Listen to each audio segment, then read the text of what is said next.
Mon nom est Lily, j'ai 60 ans. Bien que les gens me disent souvent que je ne les fais pas, peut-être est-ce parce que j'ai passé des années à prendre soin de moi, à m'occuper de mon apparence comme si c'était une armure contre le monde. Mes longs cheveux auburn, toujours brillants, tombent en vague au-delà de mes épaules. Je refuse de les couper court, comme tant de femmes de mon âge. Ma peau, bien qu'adoucie par le temps, reste lisse et souple, témoignage de nombreuses années de soins et de respect de moi-même. Et mes yeux, ces yeux noisettes perçants, ont encore le don de stopper les gens au milieu d'une phrase, déstabilisés par leur éclat. Mais rien de tout cela ne semble avoir d'importance pour mon mari, Frank. Frank et moi sommes mariés depuis 35 longues années. À une époque, je croyais qu'il serait mon pour toujours, l'homme qui me chérirait, m'aimerait et honorerait les vœux que nous avions échangés.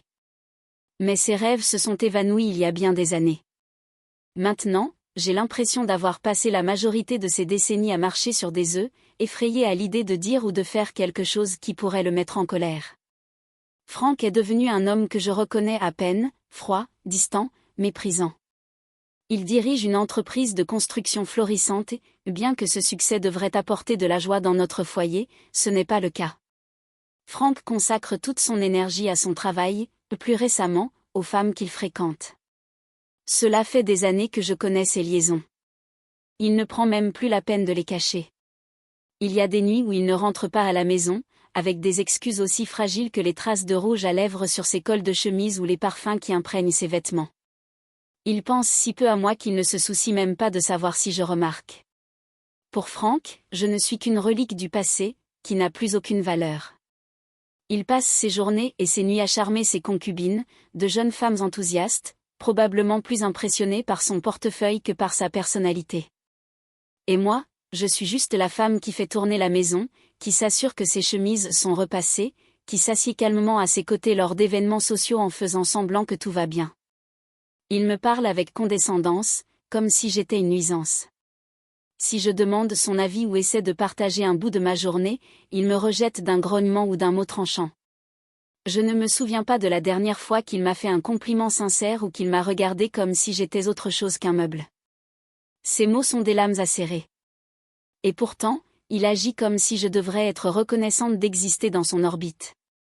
Depuis 5 ans, Frank a engagé Josh comme chauffeur. Josh avait à peine 20 ans lorsqu'il a commencé à travailler pour nous, un jeune homme plein d'enthousiasme, mince, avec des cheveux noirs bouclés et des yeux bleus qui semblaient contenir tout un océan. Poli, travailleur et désireux de bien faire, Josh était souvent ignoré par Frank, qui ne lui accordait guère plus qu'un regard en passant. Aujourd'hui, Josh a 25 ans. Ses traits sont plus marqués, ses épaules plus larges, mais son sourire reste tout aussi contagieux. Josh dégage une chaleur naturelle, une présence réconfortante qui donne l'impression d'être vu, entendu et valorisé. Il passe la majeure partie de son temps à conduire Frank à ses réunions, sur ses chantiers ou à ses divers rendez-vous. Frank lui aboie des ordres, le traitant plus comme une machine qu'un être humain. Mais avec moi, Josh est différent. Parfois, quand Frank est trop occupé, ou plus souvent peu disposé, Josh m'emmène faire des courses ou assister à mes rendez-vous. Pendant ces moments, je vois la gentillesse en lui, cette attention aux détails que personne d'autre ne remarque. Josh est le seul à sembler comprendre ce que je traverse. Lors des jours où les paroles dures de Frank me laissent le cœur lourd, Josh me regarde dans le rétroviseur et demande doucement « Ça va, madame ?» C'est une question si simple, mais elle porte un poids immense. Parfois, lorsque je ne peux plus retenir mes larmes, Josh pose doucement une main sur mon épaule, son geste ferme, mais apaisant, une promesse silencieuse que quelqu'un se soucie encore de moi. Contrairement à Frank, Josh ne me regarde pas à travers. Il me voit. Il remarque lorsque je passe une mauvaise journée, lorsque le poids de la négligence et de la cruauté de Frank devient trop lourd à supporter. Dans ces moments, sa présence est un baume pour mon cœur meurtri, un rappel que je ne suis pas complètement invisible. Un matin glacial de décembre, j'ai dit à Frank que j'avais un rendez-vous chez le médecin. Ce n'était rien de grave, juste une visite de routine pour un rhume persistant. Au fond de moi, j'espérais qu'il proposerait de m'accompagner. Nous étions dans la salle à manger, Frank penché sur son ordinateur portable à la tête de la table, les restes de son petit déjeuner éparpillés devant lui. Son attention était, comme toujours, fixée sur son écran. J'ai hésité un moment avant de parler, sachant combien il avait peu de patience pour les interruptions. J'ai un rendez-vous chez le médecin ce matin, ai-je dit doucement, ma voix hésitante. Pourrais-tu m'y conduire? Sans lever les yeux, il a aboyé, je suis occupé. Son ton était tranchant, définitif, comme si ma question même l'avait agacé. J'ai avalé la boule dans ma gorge. Mais avant que je ne puisse dire quoi que ce soit, il a ajouté d'un ton désinvolte, Josh peut-y conduire. Je n'étais pas surprise par sa réponse. C'était l'homme qu'il était devenu, distant, préoccupé et totalement désintéressé par ma vie. Josh, la tête baissée, la poitrine serrée, la douleur familière de la déception s'installa en moi. Oui, monsieur, dit Josh depuis l'embrasure de la porte, sa voix calme et polie comme toujours. Il avait dû entendre l'échange et était intervenu au moment parfait, comme il le faisait si souvent. Josh avait une manière d'apparaître juste quand j'avais le plus besoin de lui, bien qu'il n'imposât jamais sa présence. Il se tenait là, grand et élancé, sa silhouette remplissant l'encadrement de la porte, ses boucles sombres légèrement ébouriffées, ses yeux bleus vifs passant rapidement de Frank à moi. Frank n'accorda même pas un regard à Josh. Il se leva brusquement, saisissant sa mallette posée sur la chaise à côté de lui. « N'oublie pas de venir me chercher sur le chantier plus tard, dit-il à Josh, sans même me jeter un regard. Et juste comme ça, il était parti, le bruit de la porte d'entrée se refermant résonnant dans toute la maison. J'y restais à table un moment, fixant l'espace vide où Frank se trouvait. Je me sentais vide, comme un fantôme dans ma propre vie. Depuis plus d'1 an, Frank ne m'avait pas touché, pas un baiser, pas une étreinte, même pas le contact furtif de sa main contre la mienne. Il ne me regardait presque plus. J'étais son épouse seulement de nom, et même cela semblait exagéré. Josh s'éclaircit doucement la gorge, me tirant de mes pensées. « Quand vous serez prête, madame, dit-il doucement. » Je forçai un sourire, hochant la tête en attrapant mon manteau et mon sac. « Merci, Josh. » Le trajet en voiture jusqu'au cabinet médical fut d'abord silencieux. Je regardais par la fenêtre, observant le monde défiler, un flou de gris et de brun. Les arbres nus se détachaient nettement contre le ciel d'hiver. Le poids de la négligence de Frank pesait lourdement sur moi, comme une pierre sur ma poitrine. « Madame, dit Josh après un moment, brisant le silence, est-ce que ça va ?» Je me tournai vers lui, surprise. Il me lança un regard dans le rétroviseur, ses yeux bleus pleins de sollicitude. « Je vais bien, dis-je automatiquement, forçant un faible sourire. Josh fronça légèrement les sourcils. « Vous n'êtes pas obligé de dire ça, répondit-il doucement, sa voix ferme, mais apaisante. Si quelque chose ne va pas, vous pouvez m'en parler. Je suis là. » Ces mots me frappèrent plus fort que je ne l'aurais cru. Ma gorge se serra et j'ai dû détourner le regard pour empêcher les larmes de couler. Il y avait si longtemps que quelqu'un ne m'avait pas demandé comment j'allais, si longtemps que quelqu'un n'avait pas pris la peine de remarquer. Au cabinet médical, Josh attendit dans la voiture pendant que j'entrais. Quand je revins, il se tenait près de la portière passager, la tenant ouverte pour moi. Son regard s'attarda sur mon visage pendant que je m'asseyais. Pendant un instant, je crus qu'il allait dire quelque chose, mais il ne dit rien. « Merci, murmurai-je, ma voix à peine audible en détournant le regard. Le trajet de retour fut encore plus silencieux, mais quelque chose avait changé.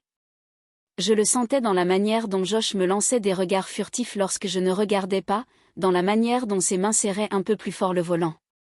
Mon cœur battait plus vite chaque fois que nos regards se croisaient dans le miroir et je n'arrivais pas à me défaire de l'impression qu'il voyait plus que ce que je voulais montrer.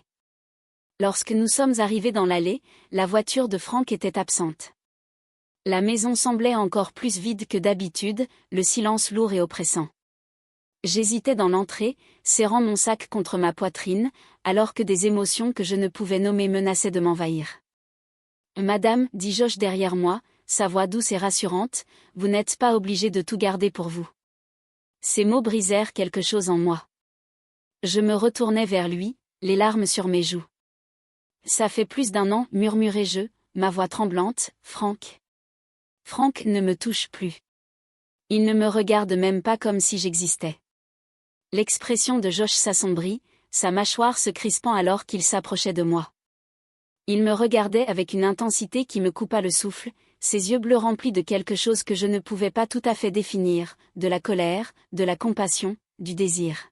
« Il ne vous mérite pas, dit-il, sa voix basse et ferme. » Les mots restèrent suspendus dans l'air, comme une bouée de sauvetage au milieu de ma tempête. Avant de pouvoir me retenir, je tendis la main vers lui, effleurant son torse. Et puis il m'embrassa. Ce n'était ni prévu, ni poli, ni contenu. C'était brut, rempli de tout ce que je n'avais pas ressenti depuis des années. Ses lèvres étaient douces, mais fermes, ses mains stables alors qu'il encadrait mon visage. Pour la première fois depuis longtemps, je me sentais vivante. Nous nous séparâmes tous deux à bout de souffle. « Je suis désolé, dit Josh, savoir vivre. »« Ne t'excuse pas, l'interrompis-je, ma voix à peine un murmure. » Il scruta mon visage, cherchant le doute, l'hésitation, quoi que ce soit qui lui dirait de s'arrêter. Mais il n'y avait rien. C'était le moment où tout changea. Pour la première fois depuis des années, je me sentais vue, désirée. Je ne me sentais plus seule et cela me terrifiait autant que cela me grisait. « Vous êtes tellement belle, murmura-t-il, sa voix basse et rauque. Les mots envoyèrent un frisson à travers mon corps.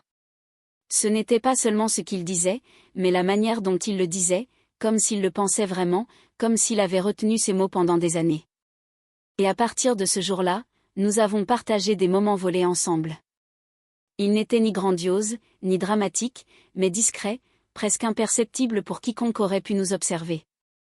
Pourtant, ces moments portaient une profondeur qui me laissait à bout de souffle et vivante d'une manière que je n'avais pas ressentie depuis des années. Dans la cuisine, alors que je me versais un verre d'eau, Josh trouvait un moyen de se tenir à mes côtés, sa main frôlant la mienne, non par accident, mais avec intention, bien que suffisamment subtile pour sembler involontaire à quiconque d'autre. Ce bref contact envoyait une chaleur à travers moi, une chaleur qui persistait longtemps après qu'il se soit éloigné. Il trouvait des excuses pour se tenir plus près que nécessaire, que ce soit pour m'aider à porter des courses ou pour me tendre un torchon. Sa présence était magnétique. Il y avait une électricité entre nous, une attraction silencieuse que ni l'un ni l'autre ne pouvait, ni ne voulait ignorer. Ce n'était pas seulement physique, c'était émotionnel, une rébellion tranquille contre la solitude qui m'avait consumé si longtemps. Avec le temps, notre langage secret se développait, un regard échangé à travers la pièce, fugace, mais chargé de sens, une légère pression de ma main quand Frank ne regardait pas, son pouce effleurant ma paume d'une manière qui faisait battre mon cœur plus vite, un sourire à peine perceptible, mais rempli de promesses, partagées en passant. Chaque instant me rappelait que je n'étais plus seule. Josh apportait dans ma vie quelque chose qui me manquait depuis des années, le sentiment d'être vraiment vue. Il ne se contentait pas de me regarder, il me remarquait, prêtait attention aux plus petits détails, la façon dont ses yeux s'adoucissaient quand je parlais, la manière dont il se penchait quand je riais. Tout cela me faisait me sentir importante, digne de son temps et de ses soins.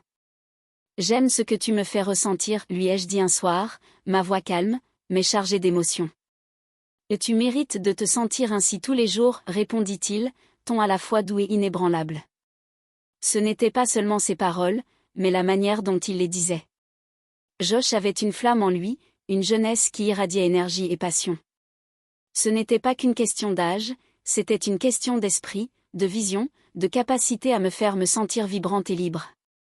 Il me rappelait la femme que j'avais été, celle que j'avais enterrée sous des années de négligence et de chagrin. Nos moments ensemble n'étaient pas toujours sérieux ou intenses, ils étaient souvent remplis de rire et de légèreté. Josh avait une manière de me taquiner qui me faisait rougir, ramenant de la couleur à mes joues et me faisant me sentir comme une jeune fille. « Tu rougis encore, Lily, disait-il avec un sourire espiègle, et je le frappais gentiment, essayant de cacher le sourire qui s'élargissait inévitablement sur mon visage. Mais il y avait aussi des moments où il me regardait si intensément, ses yeux bleus ancrés dans les miens, et disait « Tu es tout ce à quoi je pense ». Ces mots me désarmaient à chaque fois. Nous trouvions des moyens d'être ensemble, même lorsque Frank était à la maison. Tard dans la nuit, après que Frank soit allé se coucher, je glissais silencieusement hors de la maison, le cœur battant d'un mélange de peur et d'excitation.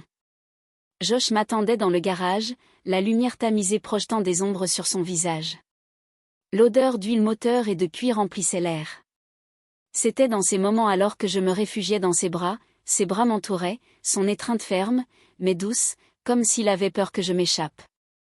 Dans ces moments, le monde extérieur cessait d'exister, peu importait l'heure ou le fait que nous devions parler à voix basse, tout ce qui comptait c'était la connexion que nous partagions, la façon dont il me faisait me sentir vivante.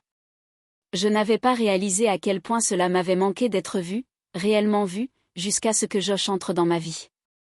Sa présence était addictive, sa chaleur et sa force une source de lumière dans l'obscurité à laquelle je m'étais habituée. Il ne se contentait pas de combler le vide, il le remplaçait par quelque chose de meilleur, de plus lumineux. Nous nous étions promis de garder cela secret, c'est notre monde, murmurait-il, sa voix douce, mais ferme, c'est maintenant délicatement mon visage, son pouce effleurant ma joue alors qu'il me regardait dans les yeux, personne d'autre n'importait. Je connaissais les risques, je savais ce qui pourrait arriver si quelqu'un découvrait, mais je m'en fichais. Pour la première fois depuis des années, j'avais l'impression de vivre, pas simplement d'exister. L'excitation de tout cela, les secrets, les moments volés, la manière dont il me faisait me sentir, c'était enivrant. Chaque fois que je le voyais, c'était comme la première fois, la façon dont ses yeux s'illuminaient quand j'entrais dans la pièce, la manière dont son sourire s'élargissait lorsqu'il me voyait, il était impossible de ne pas me sentir spéciale, chérie. Et ainsi notre relation continua, se déployant dans des regards volés, des touches secrètes et des promesses murmurées. Josh me rappelait qui j'étais, qui je pouvais être. Je n'étais pas prête à laisser cela s'échapper. C'était notre secret, notre échappatoire et tant que nous avions l'un l'autre, rien d'autre n'avait d'importance.